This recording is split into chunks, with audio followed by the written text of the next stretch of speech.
I can't believe that liberals would rather her going on a vacation gallivanting. They would rather her do that than to go on a vacation with a purpose in mind. That is stupid. But they don't even see that. They're just, oh, Orange Man bad, and they're against it. Heyo, and welcome to another day where apparently... actually, hold on, just real quick. Okay, there we go. Sorry, just, that's unfortunately in the way, and it's not good for camera, but, I mean, I guess, I just don't like being so close to the one side of the camera, and so I thought this would be better. I don't want to be so close to it, because that's a little bit too up close and personal. It's not good.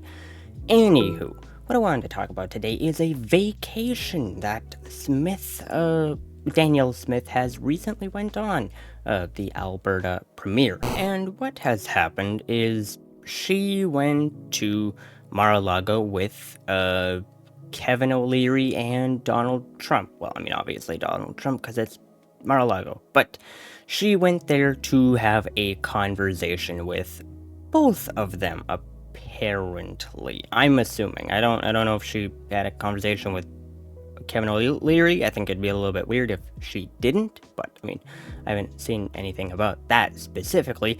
The point is that she went and talked with President Trump, or President-elect Trump. Sorry.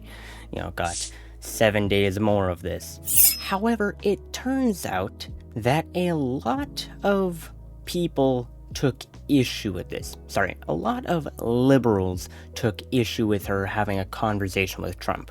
Go figure, who could have seen that one happening? You got a lot of them claiming treason, you got a lot of them claiming lies, you got a lot of them claiming this, that, and the third. And it's all over the place in the mishmash of nonsense. And so before we get into that specific cesspool, let us take a quick read at what Danielle Smith here posted that she had talked about with Trump. We had a friendly and constructive conversation during which I emphasized the mutual importance of the US-Canadian energy relationship, and specifically how hundreds of thousands of American jobs are supported by energy exports from Alberta. I was also able to have similar discussions with several key allies of the incoming administration and was encouraged to hear their support for a strong energy and security relationship with Canada. On behalf of Albertans, I will continue to engage in constructive dialogue and diplomacy with the incoming administration and elected federal and state officials from both parties, and will do all I can to further Alberta and Canada's interests. So, in other words, she is being diplomatic with Trump, which it's weird. You go to one side of Canada, they're completely against Trump, they're angry at Trump, they're disagreeing with Trump, and so on and so forth. And then you go onto the other side of Canada, and they're trying to create relations with Trump, and that is... Canada is two sides of a coin. You got the East, you got the West, and they don't really intermingle with each other. You're just two opposite sides of that coin. Flip it either way, still gonna be the one side. And now, sorry once again to postpone going through the liberal meltdown teeters going on here. I do want to take a quick look at Kevin O'Leary, because he is in the photo with Donald Trump and Danielle Smith, so clearly he had something to say as well for being there, right? Clearly he did, because he also came out with his own kind of statement on an interview of sorts. Let us take a look at that. Kevin, talk to me a little bit more about that merger, the talks there between US and Canada. I know you've been vocal saying that, hey, maybe this is an idea that does make sense. Walk me through that. This is the longest border on Earth with the largest amount of trade, 1.3 trillion, 188 billion just out of Alberta, shipping energy to the United States, the #1 exporter or importer of energy, between these two partnerships. So that's the trade deficit there. Trump talks about a $200 billion trade deficit. It's all oil. that's being imported in the United States. In fact, Alberta has more oil than the entire United States, and gas. And so that's a partnership that gives energy independence, number one. Number two, all the goods and services. I mean, Canadians and Americans are almost original DNA. They're almost the same, with cultural differences, obviously, and nobody's saying give up your citizenship. But why wouldn't we create something as powerful as the economic union in Europe? Why wouldn't we do the same thing here and tell the rest of the world, listen, we've put our economies together, and I'll give you some specific examples. A common currency. All of the commodities, and Canada's so rich in them, whether it's precious metals, or water, or oil, or whatever, gas, are denominated in American dollars. Every Canadian has an American dollar account. So why not just say, we'll have a common currency. Maybe you give the Bank of Canada 2 seats on the Fed, details to be worked out. And all of a sudden, you're trading goods and services in one currency. Check that box. Number two, here's how you control immigration. Let's nickname it the Uni. This is a passport that's issued to any American citizen in good standing with the American government and has a passport, or any Canadian citizen in good standing with the Canadian government. Each government gets a say on whether a unifying passport is issued to that individual. That individual can then travel and live anywhere they want, any province, any state, and they pay one tax rate, 21%, let's just say that, with no deductions. And so people will really find that attractive, but it's even better. You start to control immigration. You want to go to MIT? You got to get a uni. Why do you want that student to get a uni? Because half the students at MIT going into engineering, very valuable students, we kick them out of the country when they graduate. What are we, idiots? We should bring their whole families over if the background check works and keep them here working for our economy. On and on and on and on. Yeah. All these ideas do not have you giving up your citizenship. I like what he's saying here. I like what he's saying. We merge our economies, but we keep the citizenship. I like what he's saying. He's very smart. Clearly he's smart. He's somewhere where a lot of people would like to be. So he has smart ideas. Now, you could say he's just trying to further his own interests. That could be very possible, but at the same time, it doesn't sound bad. I just wanted to bring this up into the video. This really had nothing to do with Danielle Smith on the vacation. More or less just had to deal with him being in the photo as well, because they talked. They clearly talked. You know, and I know that they had a conversation. What did they talk about? Well, with Danielle Smith being Alberta with a lot of energy economy. Got Danielle Smith talking about energy economy. You got Trump being an obvious economic powerhouse going on there. And then you got Kevin O'Leary. Kevin O'Leary here with his pajama pants and pink Crocs talking about economic unity. There's clearly something going on there that I guess we will potentially see unfold later on as 7 days continues to close in. But now we get to the point of you guys watching, which is the liberal tears that are falling down ever so fast. What is it all about?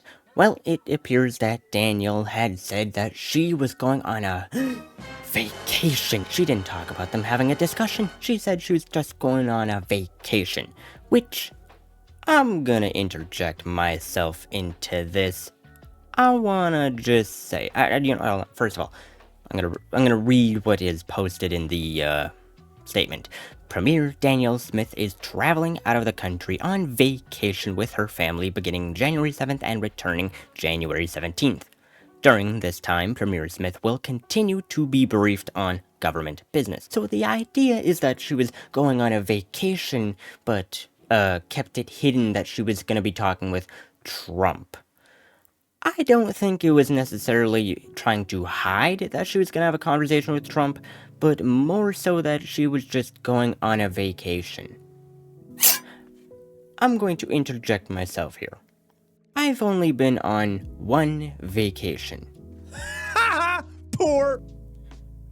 But the reason why we went on that vacation is because my parents had to go to, or I didn't have to, but they wanted to go to a wedding. The only time I've been on vacation is because there was a reason to go on vacation. I haven't gone on vacation just for the lulz of it. The only reason I went on one is because there was a purpose to go there, rather than just goof off and have fun. Because in this economy, we don't have time to just goof off and have fun. And clearly, Danielle Smith knows that because she went on a vacation, but in that vacation, there was a purpose. As it states, she went on a vacation with her family. The family is obviously there on a vacation, but she has a purpose for bringing them on that vacation, which was to talk to Trump, or even talk to Kevin O'Leary. Kevin O'Leary as well. And so, as you guys know, liberals are very simple, one-dimensional minded in their brains. They don't understand depth when it comes to words. They really thought that a premier of a province during a massive time of tariffs was seriously just about to say, you know what, I'm going on a vacation. Like, this is the wrong time to just say, you know, I'm gonna goof off and do whatever I want. That makes no sense. But liberals are kind of too cuckoo to realize that fact. And so let us take a quick look at a post I specifically saw that I wanna cover this. And they say, what an incredible coincidence you were able to run into President-elect Trump 2 times in 2 days on your family vacation.